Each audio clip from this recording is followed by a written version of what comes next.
একবার ভাবুন তো বরফ যুগের সেই সুগভীর অতীতের কথা, যখন পৃথিবী ছিল এক অচেনা প্রতিকূল জায়গা, আর সেই পৃথিবীতেই বিচরণ করত আমাদের সবচেয়ে কাছের বিলুপ্ত আত্মীয় নিয়ান্ডারথালরা। যুগ যুগ ধরে আমরা তাদের কেমন ভেবে এসেছি? আদিম পাশবিক শক্তিধরা প্রজাতি হিসাবে। কিন্তু আধুনিক বিজ্ঞান এখন সম্পূর্ণ ভিন্ন এক গল্প শোনাচ্ছে। জ্ঞান, সহানুভূতি আর নিরাময়ের এক অবিশ্বাস্য কাহিনী। আসুন আজ আমরা সেই প্রাচীন রহস্যের গভীরে ডুব দিই। আচ্ছা, এই যে বইপত্রে বা সিনেমায় নিয়ান্ডারথালদের একটা ছবি আমরা দেখি, তার ভিত্তি আসলে কতটা মজবুত? তারা কি সত্যি শুধু গায়ের জোরেই টিকেছিল, নাকি তাদের সমাজেও ছিল একে অপরের জন্য যত্ন, ছিল সহানুভূতি? নতুন প্রত্নতাত্ত্বিক আবিষ্কারগুলো কিন্তু আমাদের এই পুরনো ধারণাগুলোকে একেবারে নাড়িয়ে দিচ্ছে। কয়েক দশক ধরে তো এটাই বলা হতো যে নিয়ান্ডারথালরা ছিল স্থূল, বুদ্ধিহীন প্রাণী, যেন বিবর্তনের দৌড়ে হেরে যাওয়া এক প্রজাতি। কিন্তু এই সরল ছবিটা এখন দ্রুত ভেঙে পড়ছে। জীবাশ্ম আর অত্যাধুনিক আণুবীক্ষণিক বিশ্লেষণ থেকে এমন এক প্রজাতির ছবি উঠে আসছে যারা ছিল আসলে অনেক জটিল, বুদ্ধিমান আর যে কোনো পরিবেশের সঙ্গে দারুণভাবে মানিয়ে নিতে পারত। তাদের সফলতা বুঝতে হলে শুধু তাদের অস্তিত্বের সময়কালটা দেখলেই চলে। প্রায় ৩ লক্ষ বছর। ভাবা যায় এত লম্বা একটা সময় ধরে তারা এই পৃথিবীর বুকের রাজত্ব করেছে। বারবার বরফ যুগের কঠিনতম পরিবেশের সাথে নিজেদের খাপ খাইয়ে নিয়েছে। তার মানে তারা হঠাৎ করে এসে হারিয়ে যাওয়া কোনো প্রজাতি ছিল না, বরং ছিল অত্যন্ত সফল আর স্থিতিশীল এক মানব প্রজাতি। তো এই যে বর্বরতার ধারণা, এটাতে প্রথম বড় ধাক্কাটা লাগলো কোথা থেকে জানেন? তাদের নিজেদের জীবাশ্ম থেকেই। বিজ্ঞানীরা একের পর এক কঙ্কাল পরীক্ষা করে অবাক হয়ে গেলেন। তারা দেখলেন কঙ্কালগুলোতে মারাত্মক সব আঘাত সেরে ওঠার স্পষ্ট চিহ্ন রয়েছে। এমন সব আঘাত যা থেকে আজকের দিনেও চিকিৎসা ছাড়া বাঁচা প্রায় অসম্ভব, অথচ তারা বেঁচে ছিল। আর এটাই ছিল তাদের সহানুভূতির প্রথম বাস্তব প্রমাণ। এই অনুসন্ধানের একেবারে কেন্দ্রবিন্দুতে রয়েছে ইরাকের জাগ্রোস পর্বতমালার সানিদার গুহা। এখানেই প্রায় ৪৫,০০০ বছর আগের এক ব্যক্তির কঙ্কাল পাওয়া গিয়েছিল, বিজ্ঞানীরা যার নাম দিয়েছেন সানিদার 1। তার হাড়গোড় এক নীরব সাক্ষী হয়ে আমাদের সামনে তুলে ধরে নিয়ান্ডারথালদের সামাজিক জীবনের এক অবিশ্বাস্য অধ্যায়। সানিদাওয়ানের জীবনটা মোটেই সহজ ছিল না। খুব অল্প বয়সেই তিনি একের পর এক মারাত্মক আঘাতের শিকার হন। তার মাথায় এমন এক চোট ছিল যার জন্য হয়তো একটা চোখই নষ্ট হয়ে গিয়েছিল। ডান হাতটা ছিল অকেজো, আর পায়ের বিকৃতির কারণে প্রত্যেকটা পদক্ষেপই ছিল যন্ত্রণার। এই অবস্থায় একটা শিকারী দলের টিকে থাকা তো কল্পনারও বাইরে। কিন্তু আসল বিস্ময়টা হলো, এই সব কিছু নিয়েও তিনি আরও কয়েক দশক বেঁচেছিলেন। এর একটাই মানে হতে পারে, তাই না? সানিদার 1কে তার দল একা ছেড়ে দেয়নি। তার জন্য খাবার নিয়ে আসা হতো, তাকে বিপদ থেকে বাঁচিয়ে রাখা হতো। তার এই দীর্ঘ জীবনী আসলে চোখে আঙুল দিয়ে দেখিয়ে দেয় যে নিয়ান্ডারথালদের সমাজে সহানুভূতি কোনো বিচ্ছিন্ন আবেগ ছিল না, এটা ছিল তাদের সমাজের একেবারে মূল ভিত্তি। কিন্তু গল্পটা শুধু এই নিঃস্বার্থ সেবার মধ্যেই থেমে নেই।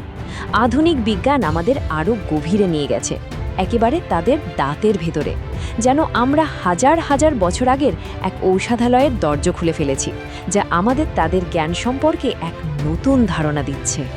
বিজ্ঞানীরা এখন বিশ্লেষণ করছেন নিয়ান্ডারথালদের দাঁতের ওপর জমে থাকা পাথরের মতো একটা স্তর, যেটাকে বলে ডেন্টাল ক্যালকুলাস।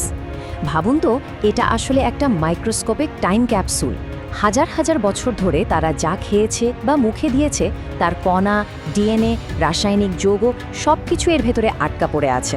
আর এই টাইম ক্যাপসুল পড়েই বিজ্ঞানীরা তাদের জ্ঞান সম্পর্কে এক নতুন জানালা খুলে দিচ্ছেন। এরকমই এক অসাধারণ আবিষ্কার হয়েছে স্পেনের এল সিদ্রোন গুহায়। সেখানকার নিয়ান্ডারথালদের দাঁতের ক্যালকুলাস ঘেঁটে বিজ্ঞানীরা যা পেয়েছেন তা ছিল যুগান্তকারী। তারা এমন কিছু নির্দিষ্ট গাছের ডিএনএ খুঁজে পেয়েছেন যা তারা স্রেফ খাবার হিসেবে খেত, এমনটা ভাবার কোনো কারণই নেই। বরং সবকিছুই জোরালোভাবে ইঙ্গিত করছে একদিকে, ঔষধ। কি পাওয়া গেছে জানেন? ইয়ারো আর ক্যামোমাইলের মতো গাছের চিহ্ন। দুটোই প্রদাহ কমায়, কিন্তু খেতে বিচ্ছিরিতে তো আর পুষ্টিগুণও প্রায় নেই বললেই চলে। কিন্তু সবচেয়ে বড় প্রমাণটা হলো দাঁতের যন্ত্রণাদায়ক ফোড়ায় ভুগতে থাকা এক ব্যক্তির ক্যালকুলাসে পাওয়া গেছে পপলার গাছের অবশেষ। আর এই পপলার গাছেই থাকে স্যালিসিলিক অ্যাসিড, মানে আজকের অ্যাসপিরিনের মূল উপাদান। ব্যথানাশক হিসেবে এর ইচ্ছাকৃত ব্যবহারের চেয়ে বড় প্রমাণ আর কি হতে পারে? আর সমস্ত সন্দেহ দূর হয়ে গেল যখন তাদের ডিএনএ পরীক্ষা করা হলো। দেখা গেল তাদের শরীরে তেতো স্বাদ বোঝার জিন ছিল। মানেটা কি দাঁড়ালো? তারা জেনে শুনেই এই তেতো বিস্বাদ গাছগুলো খাচ্ছিল। এটা কোনো ভুল বা দুর্ঘটনা ছিল না, ছিল একটা সচেতন সিদ্ধান্ত, অসুস্থতা সারানোর জন্য একটা ইচ্ছাকৃত পদক্ষেপ, ঠিক যেমনটা আধুনিক ঔষধ কাজ করে। তো এই যে সানিদার গুহার ঘটনা বা এল সিদ্রনের আবিষ্কার, এগুলো কিন্তু বিচ্ছিন্ন কোনো উদাহরণ নয়, বরং এগুলো আমাদের একটা বড় ছবির দিকে ইঙ্গিত করছে। দেখা যাচ্ছে যে একে অপরের যত্ন নেওয়াটা তাদের জন্য শুধু একটা মহৎ গুণ ছিল না, এটা ছিল তাদের টিকে থাকার অন্যতম সেরা একটা কৌশল।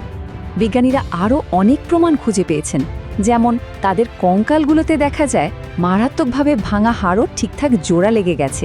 সেরে ওঠা ক্ষততে ইনফেকশনের হারও খুব কম, যার মানে হলো তারা ক্ষত পরিষ্কার রাখতে জানত।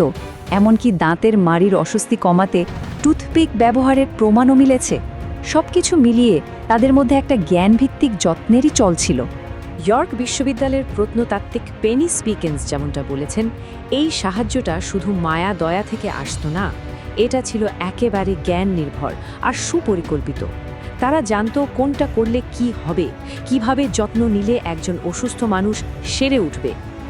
শেষ পর্যন্ত এই একে অপরের যত্ন নেওয়াই ছিল তাদের জন্য একটা দারুণ অভিযোজন কৌশল। এর ফলে দলের অভিজ্ঞ সদস্যরা বেঁচে থাকত, সামগ্রিক মৃত্যুর হার কমে যেত, আর ওই কঠিন পরিবেশে টিকে থাকাটা অনেক সহজ হয়ে যেত। সোজা কথায়, সহানুভূতি তাদের দুর্বলতা নয়, বরং সবচেয়ে বড় শক্তিগুলোর একটা ছিল। তাহলে এই সমস্ত আবিষ্কারের পর নিয়ান্ডারথালদের সম্পর্কে আমাদের ধারণাটা কোথায় এসে দাঁড়াচ্ছে? তারা যে শুধু আমাদের পূর্বপুরুষদের পাশাপাশি থাকা অন্য একটা প্রজাতি ছিল তা নয়, তারা ছিল আমাদেরই মতো জটিল চিন্তাভাবনার, জ্ঞানী আর অনুভূতিপ্রবণ একদল মানুষ। অর্থাৎ ওই যে বর্বর বুদ্ধিহীন গুহা মানবের পুরনো ধারণাটা, ওটা এখন পুরোপুরি বাতিল। তার বদলে আমরা এক নতুন বাস্তবতার মুখোমুখি হচ্ছি, এমন এক প্রজাতির যারা ছিল জ্ঞানী, যাদের সমাজ ছিল জটিল, আর একে অপরের প্রতি ছিল গভীর মায়া মমতা। আর সবচেয়ে অবাক করার মতো বিষয় হলো, তাদের স্বাস্থ্যসেবা আর অসুস্থদের প্রতি যত্ন নেওয়ার যে ধরন, তা কিন্তু আমাদের প্রজাতি অর্থাৎ প্রাথমিক হোমোসেপিয়েন্সদের থেকে খুব একটা আলাদা ছিল না। তার মানে এই যে সহানুভূতি, এই যে দলবদ্ধভাবে সেবা করা, এটা শুধু আমাদের একার বৈশিষ্ট্য নয়, এর শিকড় আসলে আরও অনেক অনেক গভীরে। আর এখানেই একটা বড় প্রশ্ন উঠে আসে, যদি আমাদের সবচেয়ে কাছের বিলুপ্ত আত্মীয়দের সম্পর্কেই আমরা এতদিন এতটা ভুল জেনে থাকি, তাহলে মানুষ হওয়ার মানেটা আসলে কি? এর আরও কত অজানা দিক হয়তো লুকিয়ে আছে আমাদের কল্পনারও বাইরে। নিজেদেরকে আরও ভালোভাবে বুঝতে হলে হয়তো আমাদের এই প্রাচীন অতীতের দিকেই ফিরে তাকাতে হবে, আরও গভীর মনোযোগ দিয়ে।